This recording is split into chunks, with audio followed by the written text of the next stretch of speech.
Jemi në pjesën e fundit e emisionit dhe do të vijojmë të flasim për tregun e makinave, por do të ndalemi tek makinat e përdorura, pasi në fund të dhjetorit një udhëzim i Ministrisë së Financave ka hyrë në fuqi, i cili në fakt ka rritur çmimet e referencave që aplikohen për zhdoganimin e mjeteve, pra të makinave që importohen. Dhe konkretisht shtrëngtimi arrin deri në 25%. Ne shohim edhe grafikisht që minimalisht një automjet nuk do të zhdoganohet në 162.000 lek dhe maksimalisht në varësi të fuqisë motorike nuk do të ketë automjet pra që do të zhdoganohet në 1 milion lek. Pra këto janë dhe çmimet e reja të referencës që do të aplikohen në varësi të fuqisë motorike. Por nëse do të referohemi të dhënave nga Drejtoria e Shërbimit të Transportit Publik për sa i përket moshës së automjeteve që qarkullojnë në vendin tonë, ne shohim se rreth 600.000 të tilla nga 1 milion mjete të regjistruara në vendin tonë, 600.000 të tilla kanë një moshë mbi 15 vite. 200.000 të tilla janë me 9 deri në 15 vite përdorim, 31.000 janë makina apo automjete të reja me 0 deri në 4 vite dhe 30.000 të tjera janë me 5 deri në 8 vite. Ne do të flasim në këtë pjesë të tretë e emisionit me një prej operatorëve të tregut që importon mjete të përdorura për të kuptuar më shumë se si do të impaktoj tregun ky udhëzim i Ministrisë së Financave dhe kam në studio Ardis Biba, importues makinash. Përshëndetje, faleminderit që na inviton. Faleminderit. Ardis, nga në fund të muajit dhjetor pra hyri në fuqi udhëzimi i Ministrisë së Financave që shtrëngtoi referencat për zhdoganimin e makinave që importojmë. Po. A ishit ju në dieni apo u gjendët të befasuar nga ky udhëzim? Ky ishte një udhëzim që ishte i menjëhershëm, nuk është se u dha një njoftim paraprak për një periudhë më të gjatë kohore. Ishte i menjëhershëm dhe me efekt të menjëhershëm i cili hyri në fuqi që në fund të dhjetorit. Është një udhëzim që prek vetëm një kategori automjetesh, pra prek kategorinë automjeteve që janë më të vjetra se 10 vjet, duke rritur kështu çmimin dysheme të zhdoganimit të këtyre automjeteve me 25%. Automjetet që janë brenda 10 vjeçarit, pra 2016 deri në 2026 nuk preken nga ky vendim, pra këto makina do vazhdojnë të zhdoganohen përsëri me katalogun që doganat kanë ose çmimet referencë në katalog. Pra ka një diferencim, pra nuk janë të gjitha llojet e makinave që do të mësojnë këtë shtrenjtim të është vetëm për makinat që janë më të vjetra se 10 vjet. Më të vjetra se 10 vjet. Makinat që janë brenda 10 vjeçarit. Po më të vjetra se 10 vjet ne kemi 600.000. Po, ideja është ato kanë hyrë. Tani ideja është që të hynë sa më pak. Mendoj që është ky qëllimi që Ministria ka nxjerrë dhe këtë udhëzim. Siç e thamë, është rritur me 25%, pra e konvertuar në vlerë leku, rritja mund të jetë nga 100 deri në 200.000 lekë të vjetra për dogana, pra nuk do zhdoganohet një makinë më dhe do kushtoj dogana. Ajo me fuqinë më minimale ishte me 300.000 lekë, pra 30.000 lekë, plus minus, pak a shumë. Pra ti paguan, rritja, shtrenjtimi. Ti paguan në këtë moment nëse një makinë që ka patur një motor kubikazh 2000 deri në 2000 kubik. Në qoftë se para 2 muajsh ti do paguaje një dogan që të kushtonte 800-850.000 lekë të vjetra ose 800 euro, mbase njerëzit janë më familjarë me shifrat me euron, tani do paguajnë afërsisht 1.000 euro ose 1 milion lekë të vjetra. Përsa i përket makinave të reja, pastaj është katalogu që është i njëjtë për gjitha agjenci doganore, pra kanë çmimet e tyre të referencës, makinat e reja, të cilat i referohen tregjeve ose vendeve të origjinës nga ku blihen makinat. Ardis, ky shtrenjtim me 25% i referencave për automjetet, çfarë impakti mendoni se do ketë në treg? Mbi të gjitha njerë është një vendim i duhur në fund të ditës, a nuk është normale që të dekurajojmë importin e këtyre mjeteve që janë mbi 10 vite apo më shumë që sillen në vendin tonë, në tregun tonë? Nëse ne duam të ulim numrin e automjeteve të vjetra për të importuar në Shqipëri, mendoj që duhet merren masa më të ashpra, më drastike, për shembull siç e ka Kosova. Kosova ka një ligj që nuk lejon të zhdoganohen makinat më të vjetra se 10 vjet. Pra çdo vit ti nuk zhdoganon 2026 për shembull, ti nuk zhdoganon dot makinat të 2015-s. Do zhdoganosh makinat 2016-s dhe deri tani. Edhe çdo vit rritet me nga një vit viti prodhimit të makinës. Pra nëse ne duam të ulim numrin e makinave të vjetra, duhet një politikë më ndryshe se sa vetëm kaq. Pra vetëm shtrenjtimi i referencave nuk është një shtrenjtim që nuk ndikon. Nuk ka për të ndikuar. Sepse një person që ka dashur të blej makinë, dhe i ka kushtuar, po të themi me gjithë dogan 5.000 euro, tani do të kushtoj 5.200 euro, nuk mendoj që ka i person që do prishi marrëveshje për 200 euro më shumë që do paguajnë dogan. Më kupton? Pra, përveç se mendoj unë faktit që buxhetit shtetit do t'i shtohen akoma më shumë para prej kësaj nisme ose rritje ose vendimi që këta kanë marrë, nuk mendoj që do ndikohet tregu apo konsumatori final. Paktën nga ana jonë si kompani dhe me çfarë shohim dhe me kompanitë e tjera, duke parë gjithë numrat e porosive të makinave, deri tani çdo gjë kanë qenë, pra numrat kanë qenë konstant, nuk është se ka patur rënje të porosive të makinave nga jashtë.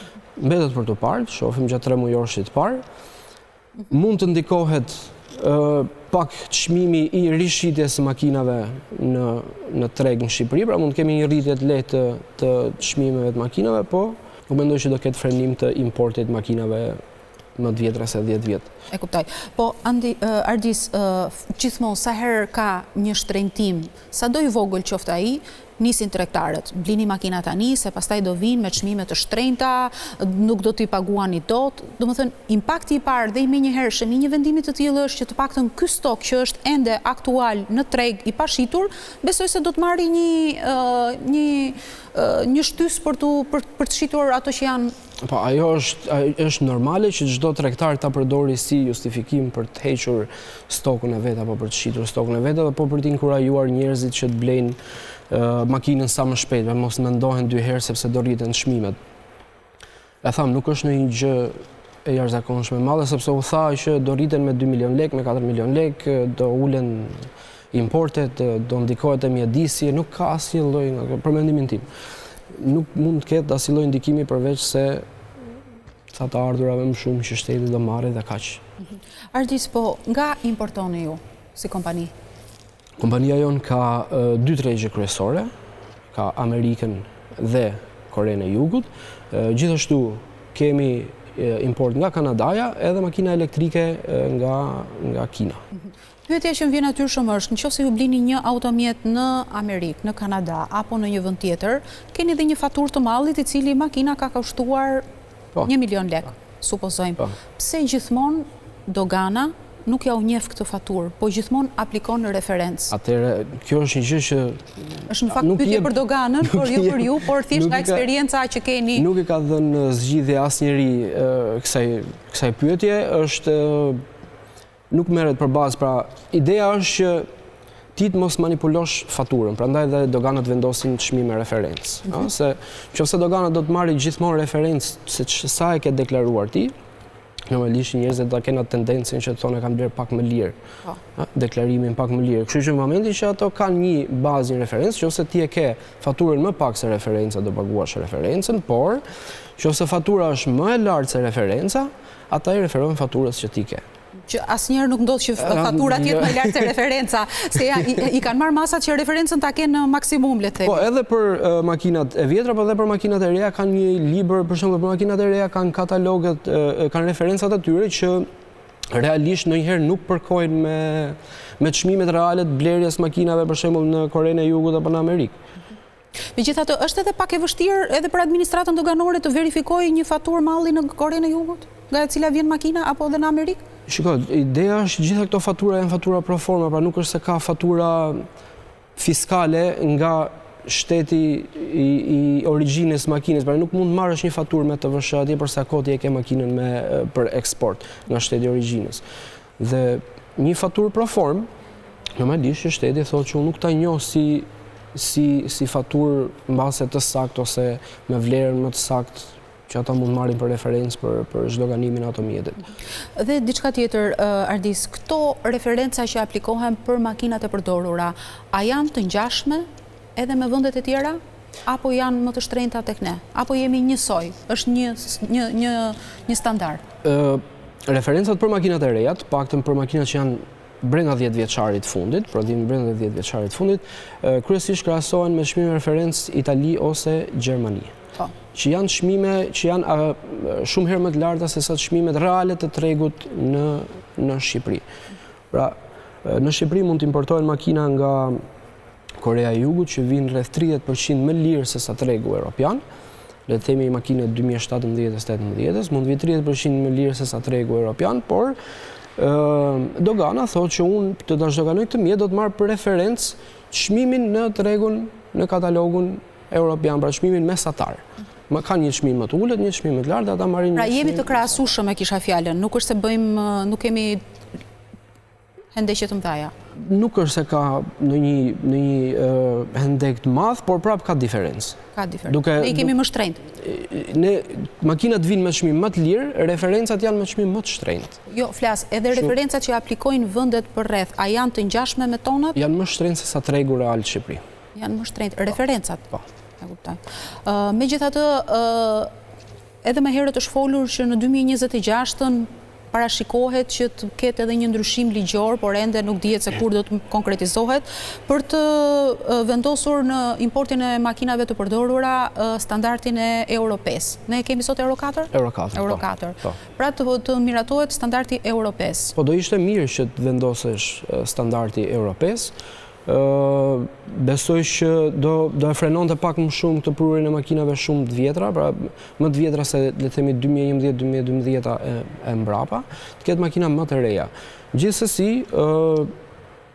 njerëzit, shumica e njerëzve domethënë janë me buxhet të limituar, kështu që makinat përballueshme për shumicën e qytetarëve janë makina që janë nga 2011 deri në 2015-2016. Kjo ndikohet edhe për shkak se dogana është pak më lirë se sa makinat e reja. Ardis, ne kemi thënë dhe herë të tjera, në fakt edhe statistika tregojnë që Korea e Jugut është ajo e cila po merr një hovë të madh në importin e mjeteve në 2-3 vitet e fundit për shkak edhe të çmimeve që vinë këto mjete prej andej që edhe ju e përmendet. Ideja është që nëse objektivi i qeverisë është që deri në fund të këtij mandati ne të jemi gati për t'u antarësuar në tregun evropian.